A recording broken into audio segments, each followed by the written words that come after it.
Muy buenos días, mis hermanos.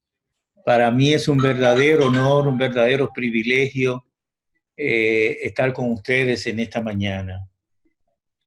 Cuánto me gozo poder ministrar la palabra a una iglesia emblemática, histórica, como la Iglesia Central, que si mal no recuerdo, deberá ser la segunda de nuestra iglesia que se apresta a cumplir 100 años de vida ministerial, de ser un faro donde brille la luz del Evangelio y la gloria de Cristo. Quiero saludar a mi querido hermano Alexis y a Maritza, al doctor Franklin Álvarez y a su esposa Dioma. Una bendición especial para ellos, para Ernesto y Yolanda, mi amigo del bachillerato, Camilo, y su señora esposa. Quiero abrazarle a todos.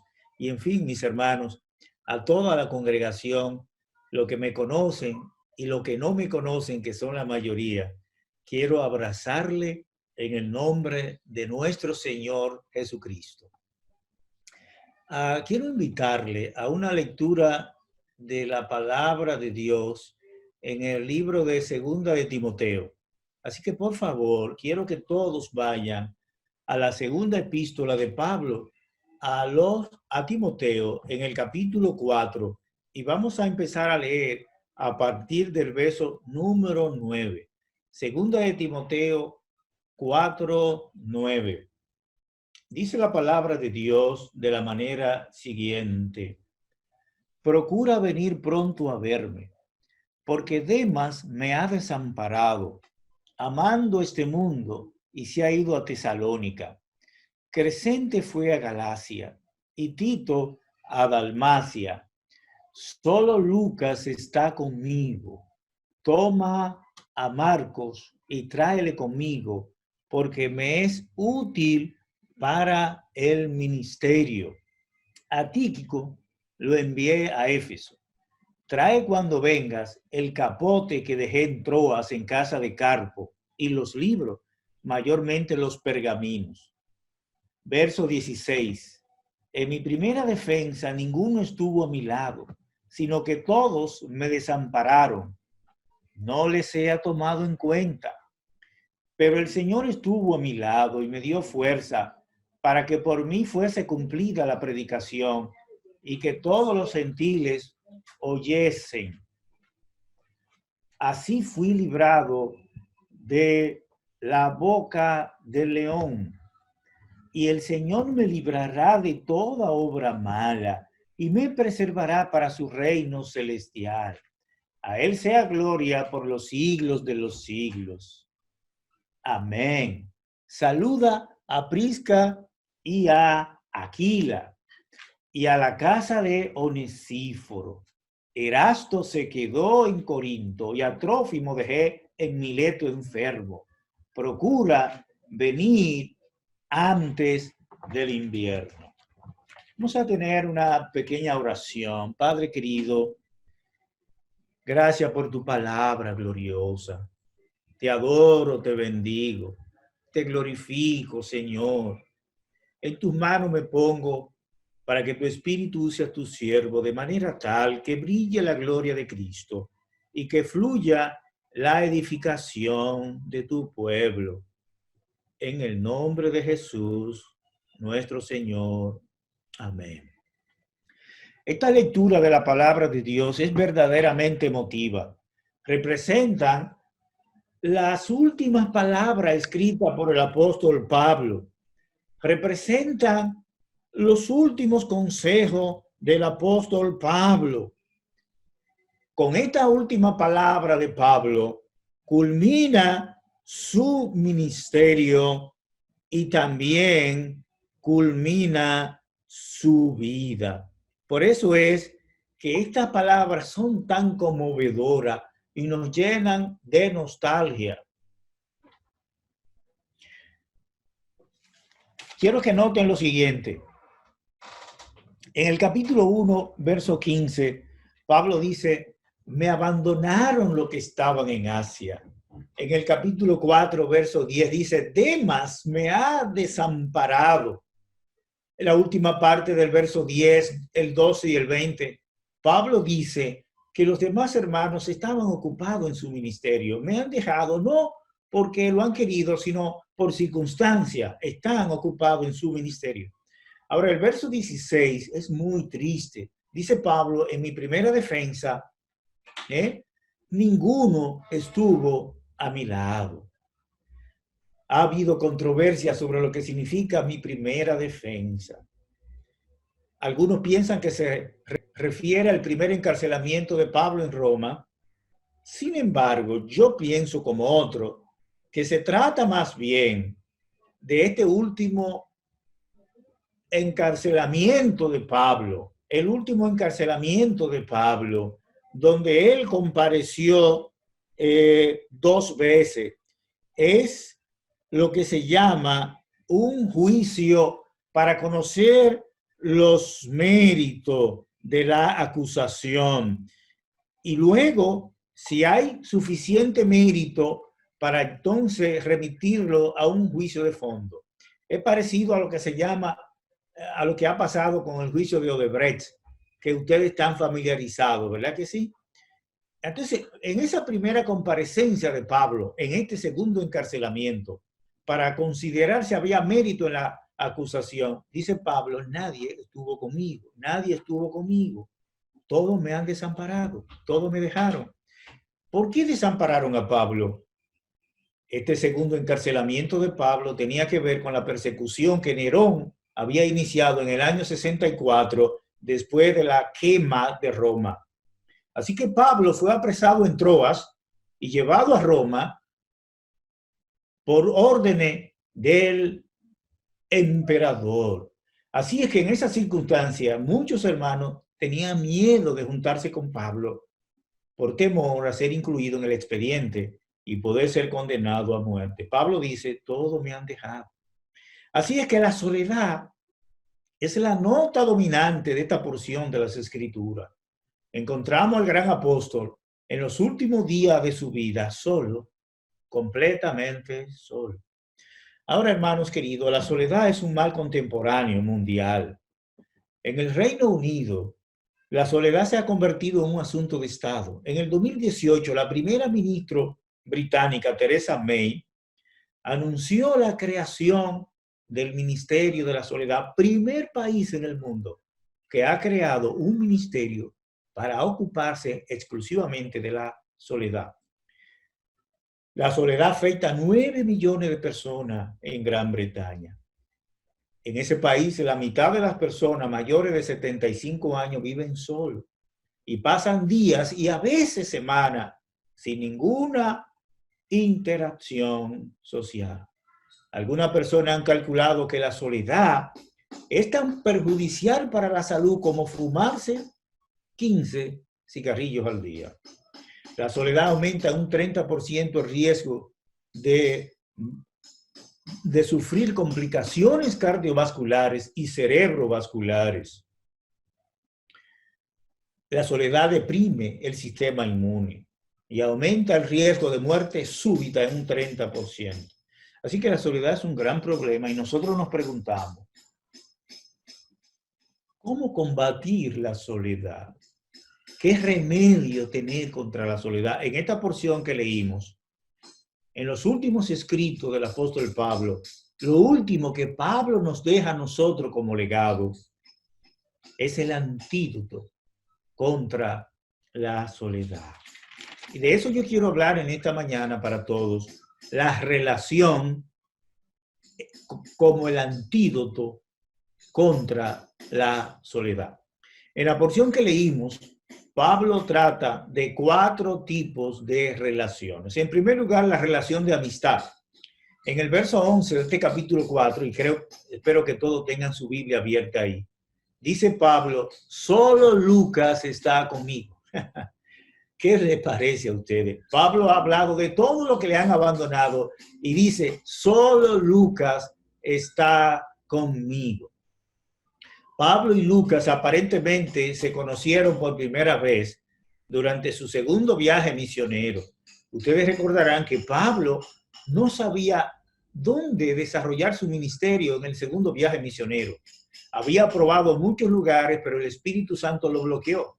Cuando llegaron a Troas, Pablo tuvo la visión de un varón macedonio que lo dijo: ven a Macedonia y ayúdanos.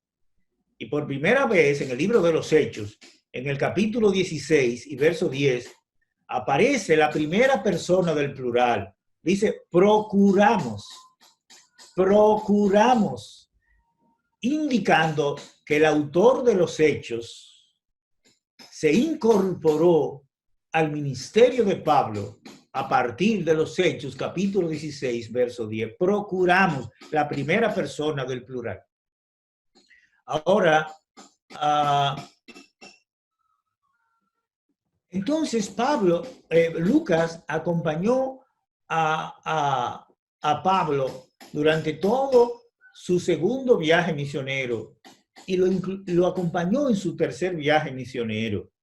Ustedes saben que al final de su tercer viaje misionero, Pablo fue encarcelado en Cesarea Marítima y duró desde el año 57 hasta el 59 encarcelado. Durante todo ese tiempo, Lucas estuvo con Pablo.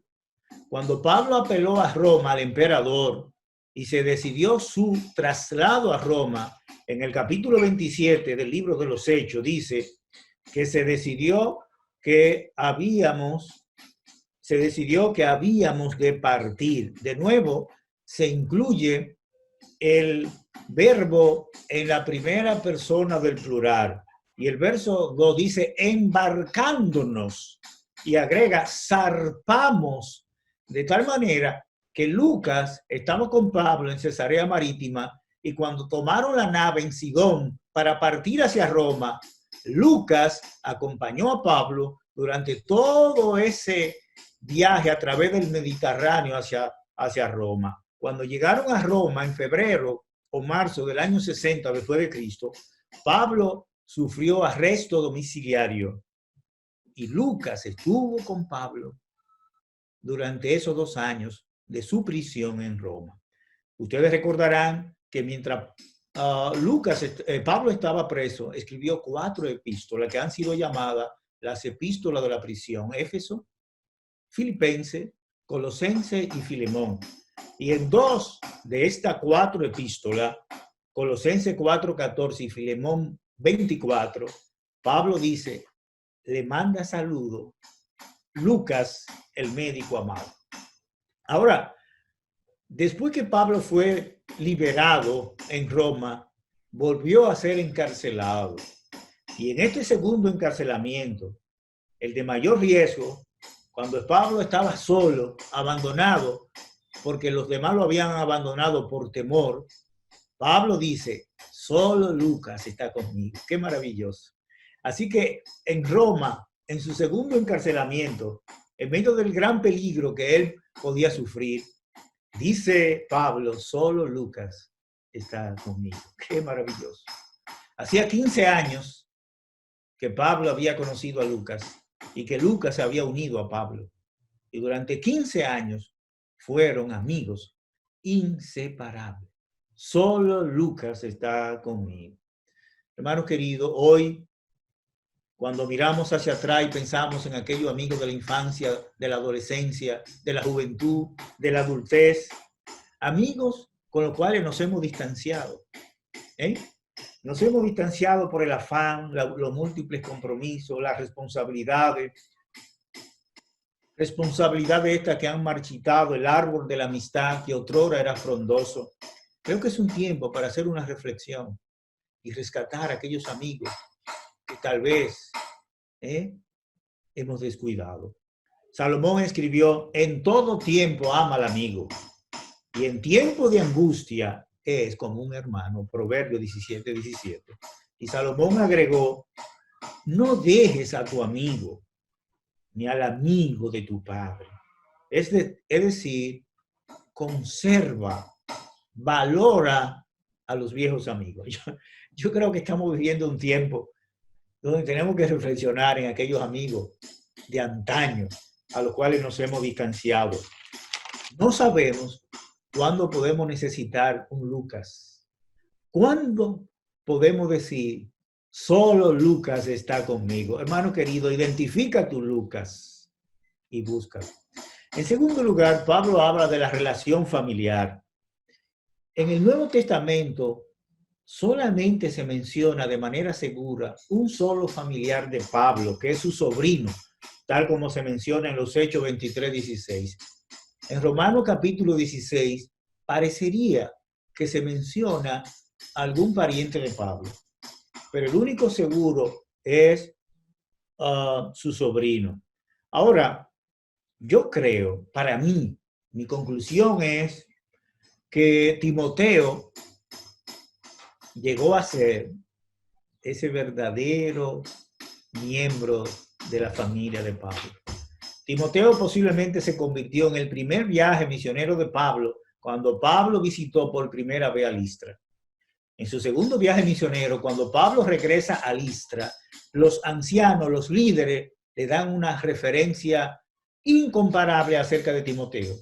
Y a partir de ahí, entonces, Timoteo acompaña a Pablo en su segundo viaje misionero y se convierte en el más grande colaborador de Pablo. En varias ocasiones, Pablo se refirió a varios hermanos como mi amado hermano. Pero el término verdadero hijo lo reserva únicamente para Timoteo y para Tito. Pero el término amado hijo lo usa exclusivamente para referirse a Timoteo. Primera de Corintios 4:17 y segunda de Timoteo 1:2. Pablo solo utiliza 2 veces el término mi amado hijo y lo usa exclusivamente para referirse a Timoteo. Yo quiero concluir que Timoteo, más que un hijo espiritual, se convirtió en un hijo adoptivo del apóstol Pablo. En el capítulo 1 de 2 Timoteo, verso 4, Pablo dice, deseando verte, le dice Pablo a Timoteo, deseando verte. La Nueva Versión Internacional traduce, deseo vivamente verte. Y en el capítulo 4, verso 9, está ese texto tan pequeño, pero con tanto significado. Procura venir pronto a verme. Procura venir pronto a verme. El doctor Lacueva hace una explicación de cada palabra de esta frase. Procura, pon de una vez toda diligencia. Venir, ponte de camino sin demora. Pronto, rápidamente. Así que en esa palabra, procura venir pronto, hay un significado tremendo. Pon de una vez toda diligencia, ponte de camino sin demora, ven rápidamente. Timoteo era su verdadero hijo. Más que un hijo en la fe, llegó a ser un hijo adoptivo. Y Pablo en el verso 21 dice, procura venir antes del invierno. Ustedes saben, hermano, que la navegación se hacía difícil a partir del 15 de septiembre al 10 de noviembre. Y del 10 de noviembre hasta el 10 de febrero la navegación se cerraba.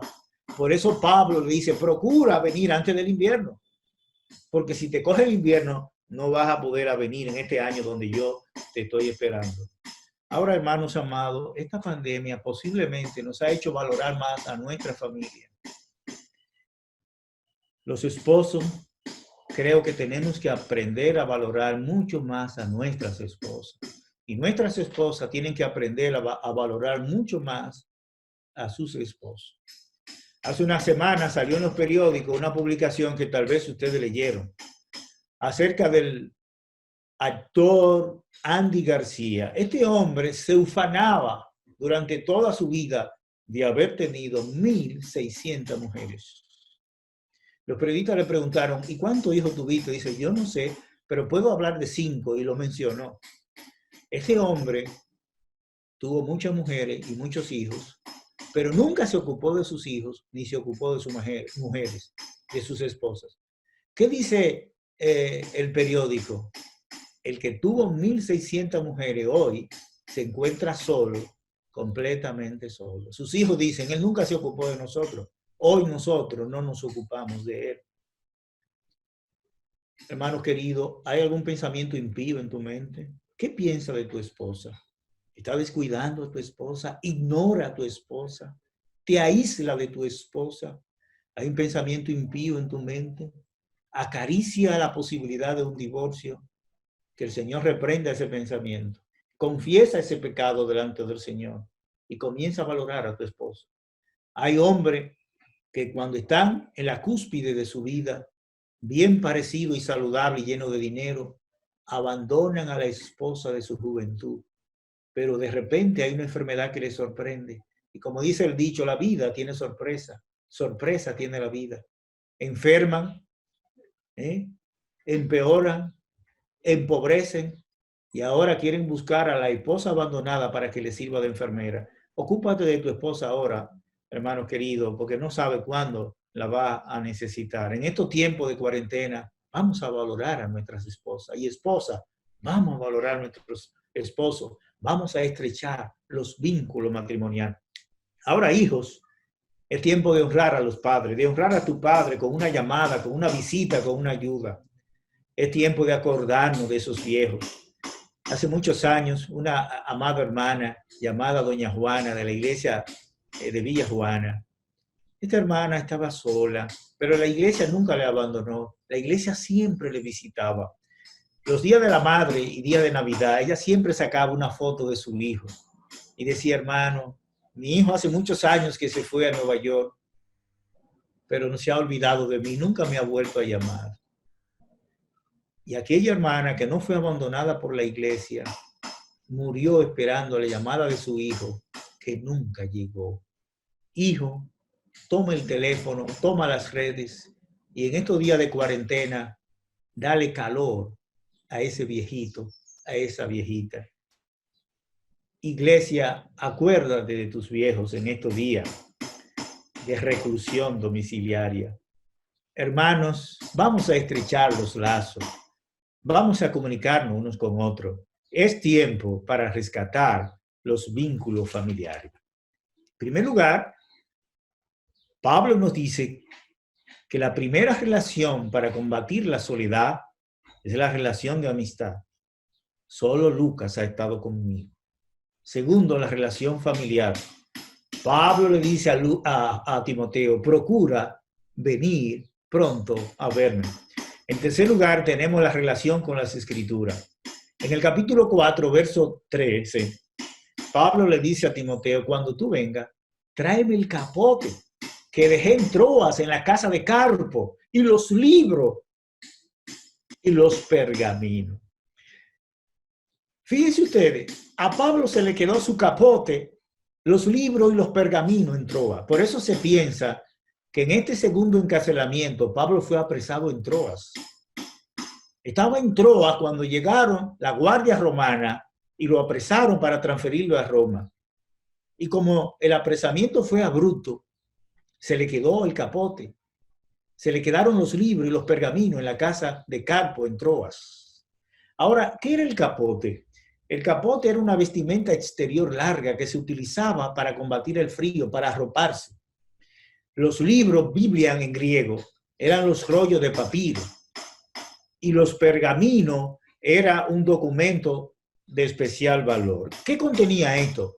Bueno, yo no quiero involucrarme en la amplia discusión sobre esto, pero para mí tenía de todo. Eso representaba parte de algunos libros del Antiguo Testamento, de algunos de los libros que Pablo había escrito y de documento en blanco para él escribir algunas cosas. La relación con las Escrituras. El viejo, el apóstol, en la postrimería de su vida, está pensando en las Escrituras. La misma Escritura que aprendió de su madre y de su abuela desde la niñez, que le acompañaron toda la vida y que también le habían acompañado en la vejez. Pablo escribió en Filipenses 2:15, ha sido de la palabra de vida. Él nos exhortó a agarrarnos de la palabra de vida y lo demostró con su vida. Moisés en Deuteronomio 11 le dijo al pueblo, estas palabras estarán contigo desde que te levantes, cuando camines en el día y hasta la noche. El Salmo 119 es la expresión más bella acerca del amor por la palabra. Oh, cuánto amo yo tu ley. Todo el día es ella mi meditación. Y como escribió David en el Salmo 19, tu palabra es más dulce que la miel. Tu palabra es más preciosa que el oro y que el oro afinado. Pablo escribió en Colosenses 3:16, la palabra de Cristo mora en abundancia en vosotros. Y Pedro dijo en su primera epístola, capítulo 2, verso 2, que nosotros debemos anhelar la palabra de Dios como el niño recién nacido desea la leche. Y la palabra de Dios debe ser para nosotros la leche espiritual no adulterada. Hermano querido, ¿cómo es tu relación con la palabra de Dios? ¿Cómo es tu relación? ¿Cuánto amas la palabra? Algunos dicen, bueno, no tengo tiempo. Yo espero que hayas aprovechado estos días de cuarentena para entonces ponerte al día con la palabra de Dios. 4 cosas: leer la palabra, meditar la palabra, memorizar la palabra y obedecer la palabra. Agárrala y átala a tu corazón. No hay nada mejor para combatir la soledad que la relación con la palabra. En primer lugar, la relación de amistad. En segundo lugar, la relación familiar. En tercer lugar, la relación con las Escrituras. Y en cuarto lugar, la relación con Cristo. Es muy conmovedor lo que Pablo dice en el capítulo 4, en el verso 17. Yo quiero leer esos textos y quiero que ustedes me acompañen. 4:17, dice Pablo en un pero que expresa un agudo contraste. Pero el Señor estuvo a mi lado y me dio fuerzas para que por mí fuese cumplida la predicación y que todos los gentiles oyesen. Así fui librado de la boca del león. Y el Señor me librará de toda obra mala y me preservará para su reino celestial. A Él sea gloria por los siglos de los siglos. La relación más hermosa y más grande de todo, la relación con Cristo. Hasta ahora nosotros hemos hablado de la soledad física, pero ahora entramos a hablar de la soledad más grande, que es la soledad existencial. Una encuesta llevada a cabo por la BBC de Londres, que incluyó a 55,000 personas, concluyó que la soledad existencial afecta más a los jóvenes entre 16 y 24 años. 40% de esta población decían sentirse solo en medio de la multitud. La mejor definición de la soledad existencial la tenemos en las palabras de Robin Williams. Ustedes recordarán que Robin Williams fue un actor, comediante, ganador de un premio Oscar, ganador de 5 Globos de Oro y de 3 premios Grammy. Robin Williams dijo, es cosa terrible sentirse solo en medio de una gran multitud. Es cosa terrible sentirse solo en medio de una gran multitud. Esa es la soledad existencial. En agosto del 2014, Robin Williams se ahorcó en su apartamento. La soledad existencial le agobió de una manera insuperable. El apóstol Pablo también tenía esa soledad existencial.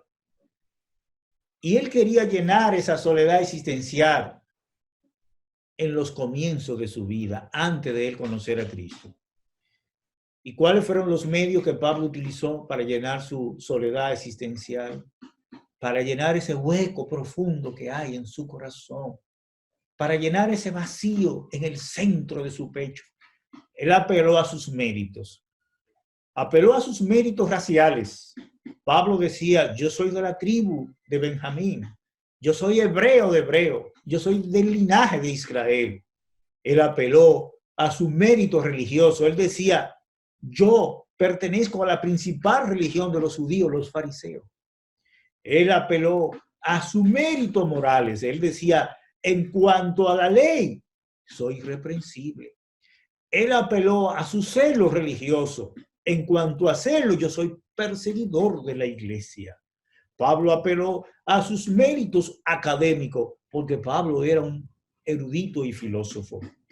Sin embargo, ninguna de estas cosas llenaron el vacío existencial, el hueco en su corazón, la soledad existencial. En una ocasión, Pablo caminaba hacia Damasco, persiguiendo a los cristianos en su celo religioso.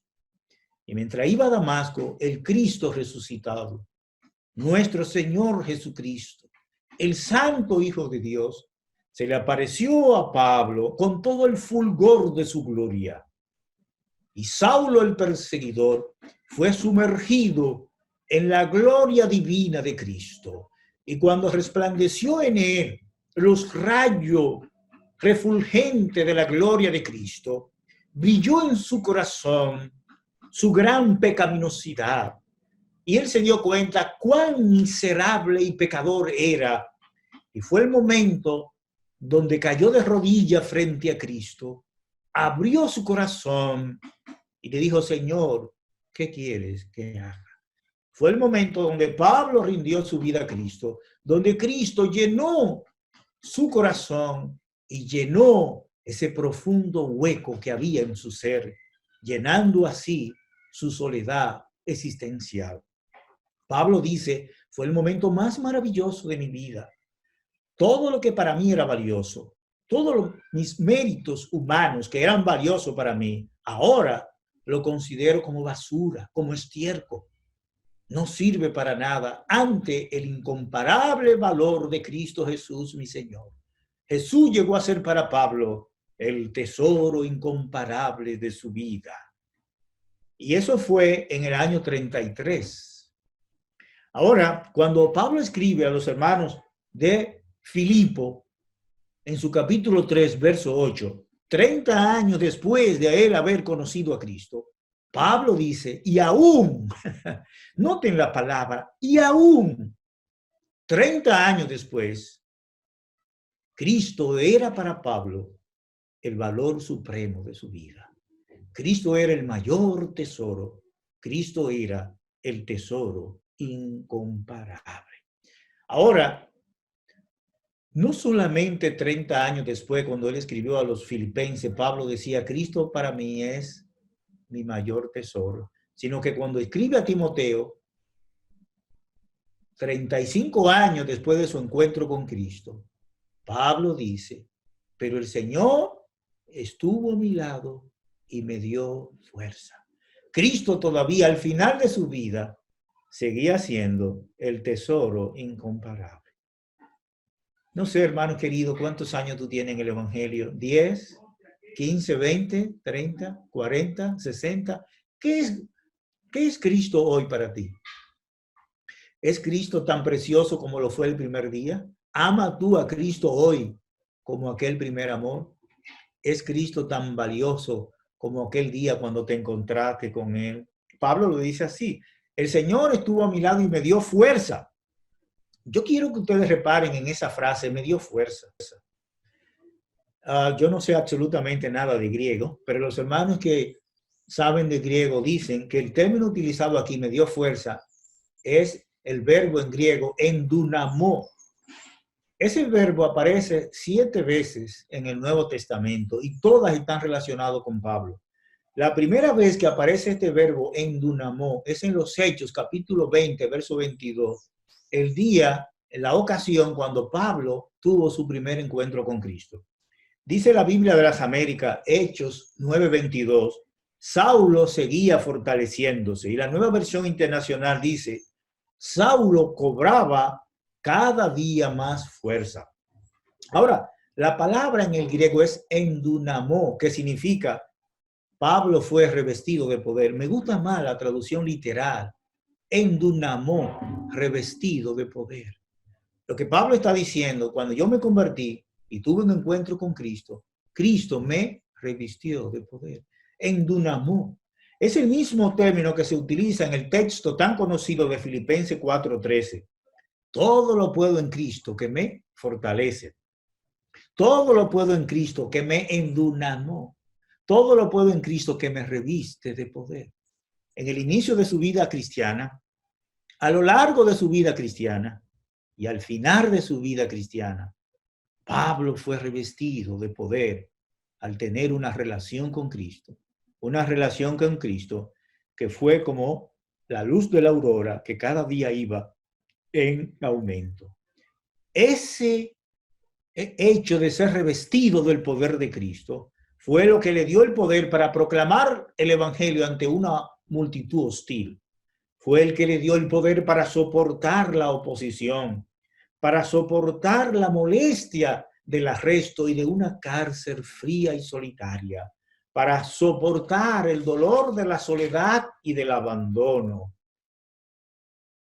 El hecho de ser revestido del poder de Cristo desde que comenzó a tener una relación con Cristo hacía 35 años. De manera que para Pablo, Cristo era su especial y mayor tesoro. El famoso conde Zinzendorf decía, solo tengo una pasión, es Cristo y solo Cristo. Hermano querido, ojalá que tú, que todos y que yo solo tengamos una sola pasión, que sea Cristo y solo Cristo. Así que en esta mañana he querido hablar acerca del antídoto contra la soledad. Y ese antídoto no es más que la relación. Número 1, una relación de amistad. Es importante que comencemos a rescatar esos amigos perdidos. No sabemos cuándo lo vamos a necesitar. ¿Cuándo podemos decir, solo Lucas está conmigo? Tenemos que estrechar esa relación familiar. Los esposos tienen que aprender a valorar y a buscar más a su esposa. Y las esposas a sus esposos. Los hijos tienen que aprender a valorar más a esos viejos, a buscar a sus viejos y a estrechar esos vínculos familiares. Y los padres también con los hijos. Los hermanos tienen que trabajar para estrechar sus lazos fraternos. En tercer lugar, cultivar la relación con las Escrituras. El Salmo 1 es la introducción a todo el Salterio. Y dice David, bienaventurado el varón que no anduvo en consejo de malos, ni estuvo en camino de pecadores, ni en silla de escarnecedores se ha sentado, sino que en la ley del Señor medita de día y de noche, y en su ley está su delicia. Es importante que la Biblia vuelva a ser nuestra delicia, que la amemos más que el oro y más que la plata, que sea más dulce a nuestro paladar que la miel, y que la miel que destila del panal. Es necesario que cultivemos el hábito de la lectura, de la meditación, del estudio, de la memorización y de la obediencia de la palabra de Dios. No sabemos cuándo vamos a necesitarla.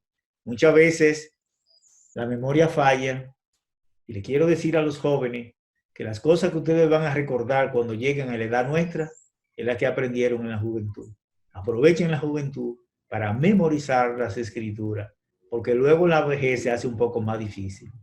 Cuando hace muchos años, aquellos 33 mineros en Chile quedaron atrapados en aquella mina, esos 33 mineros, había uno que era creyente, y la palabra de Dios fue su consuelo en ese tiempo de angustia y desesperación. Almacena la palabra de Dios en tu mente y en tu corazón. Cultiva el hábito del estudio y de la memorización de la palabra de Dios. Finalmente, la relación con Cristo. Pablo podía decir, me han dejado solo, pero Cristo está conmigo y me ha dado fuerza. Hay un vacío existencial en el corazón de cada hombre y de cada mujer que solamente Cristo puede llenarlo. Cristo es el remedio para la soledad existencial y para la soledad física. Cuando todos te abandonen, Cristo siempre estará contigo. Que la pasión por Cristo no disminuya. Como decía el himnógrafo, quiero conocerle más. Cada día debe existir en nosotros ese apetito por conocer más y más de Cristo. Pablo decía, cuando yo conocí a Cristo hace 30 años, todo lo estimé como por basura, por el valor incomparable de ganar a Cristo mi Señor. Y 30 años después, Pablo decía, todavía Cristo es mi tesoro incomparable. Hermano, que Cristo sea tu tesoro incomparable. Que el Señor te ayude a cultivar una relación estrecha con Él. Y tal vez hay un amigo que nos escuche, que está sufriendo ahora no solamente soledad física, sino una soledad existencial, que siente el gran hueco en su corazón, Jesús está ahí. Habla con Cristo. Rinde tu vida a Jesús. Reconoce tus pecados. Arrepiente de tus pecados. Confiesa a Cristo tu pecado. Pon tu fe en la suficiencia de su sacrificio en la cruz del Calvario e invita a Jesús con una oración a venir a tu corazón y recíbele como tu único y suficiente Salvador. Hermano querido, que el Señor le bendiga a todos. Hermano Alexi, todos los queridos hermanos, un abrazo para todos. Y el Señor multiplique sus más abundantes bendiciones para todos. Amén.